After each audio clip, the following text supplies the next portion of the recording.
যখন কখনো বাড়িতে মা বাবা বাচ্চাদের মারছে, তখন আপনি একবার সেই দৃশ্যটা দেখবেন। দৃশ্যটা ভীষণ ভয়ঙ্কর।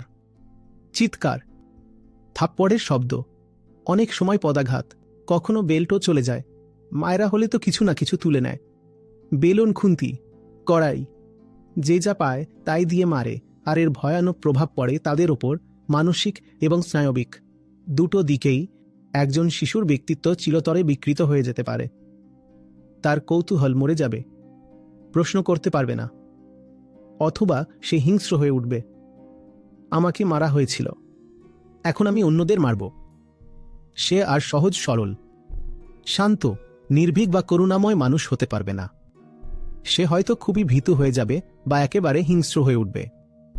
ঠিক যেমন আমরা আমাদের দেশের সাধারণ মানুষের মধ্যে দেখি, বড় হয়ে যখন তারা নানা রকম মানসিক জটিলতায় ভোগে এবং উচ্চমানের মনোরোগ বিশেষজ্ঞরা যখন এইসব কেস স্টাডি করেন যে কি হচ্ছে আসলে ভিতরে ভিতরে, তখন দেখা যায় বেশিরভাগ সমস্যার শেকড় গিয়ে পড়ে শৈশবে। ছোটবেলায় এমন কিছু ঘটেছিল বারবার আর দীর্ঘ সময় ধরে চলেছিল বলেই এখন এমন আচরণ করছে। এখন তো এটা জানা কথা যে একজন শিশুর ব্যক্তিত্ব গঠনের একটা বড় অংশ 7 বছর বয়সের মধ্যেই ঠিক হয়ে যায়। ভিত্তির পাথরগুলো ওই বয়স পর্যন্তই বসানো হয়।